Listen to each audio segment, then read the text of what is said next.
ગુરુત્વાકર્ષણનો સાર્વત્રિક નિયમ જે ન્યૂટને આપ્યું હતું. ફેમસ એક્ઝામ્પલ છે કે ન્યૂટન કોઈ એપલના ઝાડ નીચે બેઠા હતા. ન્યૂટન છે કોઈ એપલના ઝાડ નીચે બેઠા હતા અને ઉપરથી કોઈ એપલ નીચે પડે છે. બરાબર, આ છે સફરજનનું ઝાડ છે, આ સફરજન છે. એ ઉપરથી નીચે પડે છે. ઓકે, પહેલા પણ એમણે તો ઓબ્ઝર્વેશન કર્યું જ હશે કે એપલ ઝાડ પરથી નીચે પડે છે, પણ ત્યારે એમણે સારી રીતે વિચાર્યું. જ્યારે પણ માણસ સારી રીતે વિચારે છે ત્યારે કશું થિયરી છે, નવી વસ્તુ છે, એટલે કે ક્રિએટિવિટીનો જન્મ થાય છે. અહીંયા આ સફરજન છે એનું પણ કશું માસ હોય છે, એપ્રોક્સ આપણે ધારી લઈએ 100 ગ્રામ છે. આ એપલનું દળ છે 100 ગ્રામ અને પૃથ્વીનું દળ એપ્રોક્સ 6 × 10⁻24 કિલોગ્રામ આ પૃથ્વીનું દળ હોય છે. એટલે કે બે દળ ધરાવતા પદાર્થો સફરજન અને આ પૃથ્વી છે, એકબીજા વચ્ચે આકર્ષણ બળ લગાડે છે.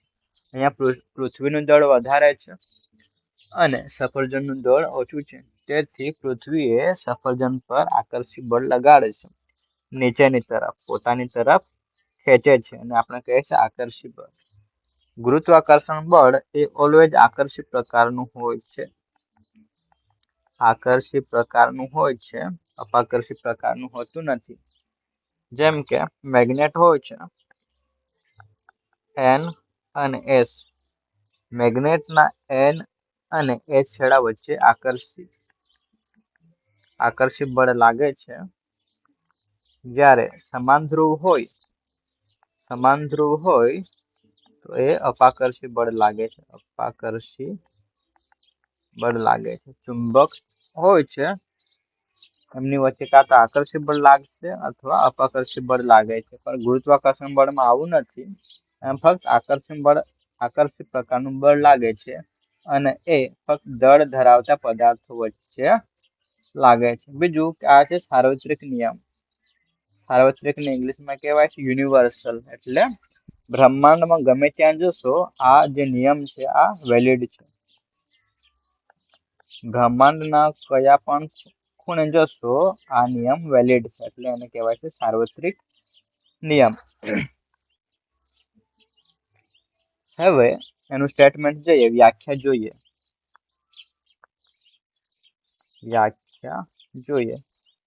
વ્યાખ્યા બનાવતા પહેલા આપણે બે દળ ધરાવતા પદાર્થ લઈ લઈએ. આ છે M1,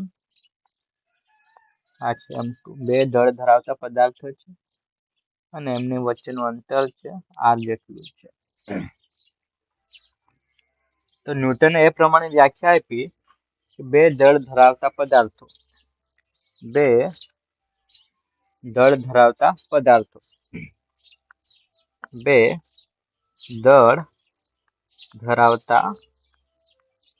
પદાર્થો અહીં આપણે લઈએ M1 અને M2 એકબીજા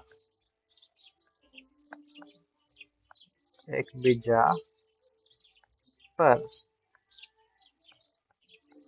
આકર્ષી બળ લગાડે છે.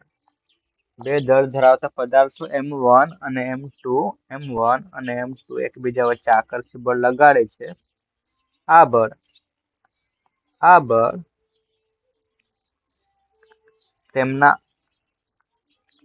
દળોના, એટલે કે આ જે દળ છે માસ M1 અને M2, આ બળ તેમના દળોના ગુણાકારના સમપ્રમાણમાં હોય છે અને તેમની વચ્ચેના અંતરના વર્ગના વ્યસ્ત પ્રમાણમાં હોય છે. ઓકે, હવે આ જે વ્યાખ્યા લખી છે એના પછી આપણે સૂત્ર બનાવીએ. સપોઝ M1 અને M2 વચ્ચે F જેટલું ગુરુત્વાકર્ષણ બળ લાગે છે. વ્યાખ્યા પ્રમાણે આ બળ બંને દળોના ગુણાકારના સમપ્રમાણમાં હોય છે અને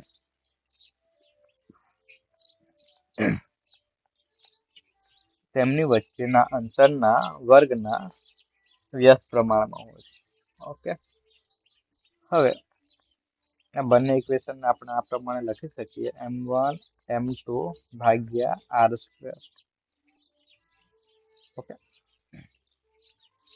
ગુરુત્વાકર્ષણ બળ આ બંનેના ગુણાકારના સમપ્રમાણમાં અને અંતરના વર્ગના વ્યસ્ત પ્રમાણમાં હોય છે. જ્યારે પણ સમપ્રમાણ આપણે મૂકીએ છીએ ત્યારે અચળાંક લઈએ છીએ.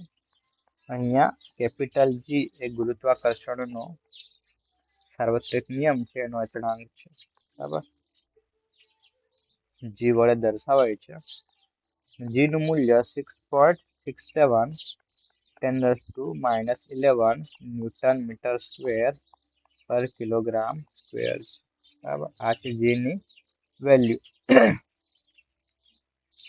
G નો એકમ કેમક આવ્યો તો એના માટે આ અહીંયાથી G ને સૂત્ર કરતા બનાવવું પડશે. G બરાબર FR² M1 and M2 આ પ્રમાણે લખાશે.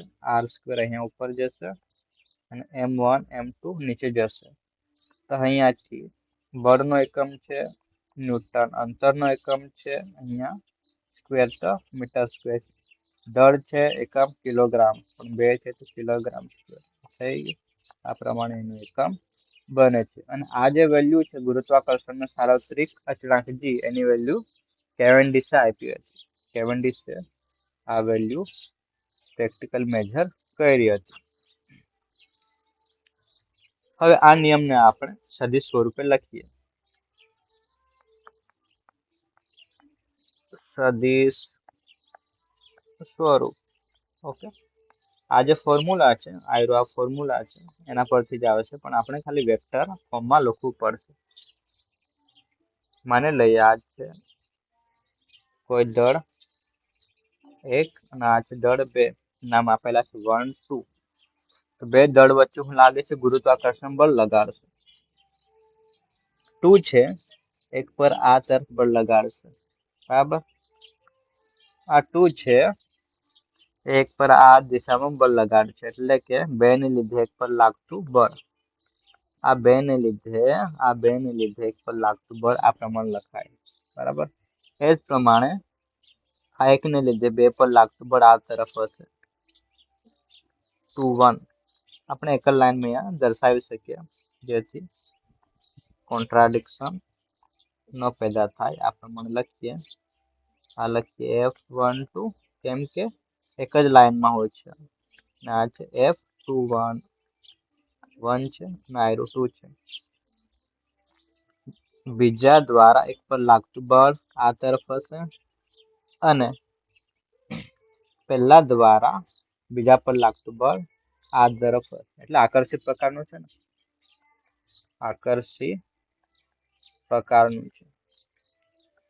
ઓકે, તો હવે એને આપણે ફોર્મ્યુલામાં લખીએ. F12 તો લખાશે G M1 M2 ભાગ્યા R12 સ્ક્વેર અને R12 ની દિશામાંનો એકમ સદિશ. અહીં આપણે લીધું છે કે બીજા દ્વારા પહેલા પર લાગતું બળ આ તરફ હશે. બરાબર, આ તરફ હશે તો આ અંતર આપણે શું લીધું છે? R12. R12 એક થી બીજાની તરફનું આ શું છે? અંતર છે.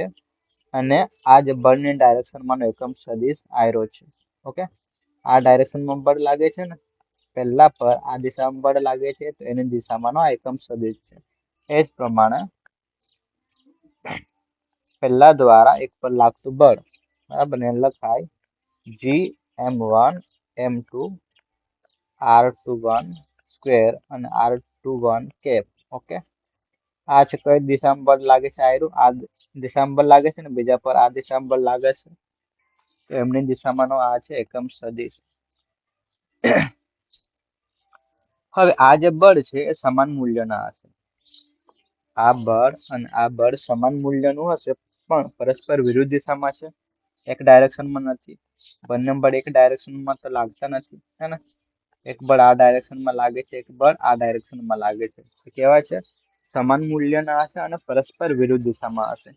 તેથી ન્યૂટનના ગતિના બીજા નિયમ પરથી આપણે લખી શકીએ ન્યૂટનના ગતિના ત્રીજા નિયમ પરથી 1 2 ઇઝ ઇક્વલ ટુ F(2)(1).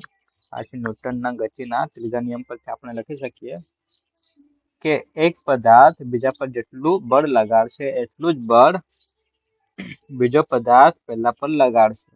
બળની દિશા કેવી છે? પરસ્પર વિરુદ્ધ દિશામાં છે અને એનું મૂલ્ય હશે સમાન હશે. મૂલ્યને લખવા હોય તેમ લખાશે.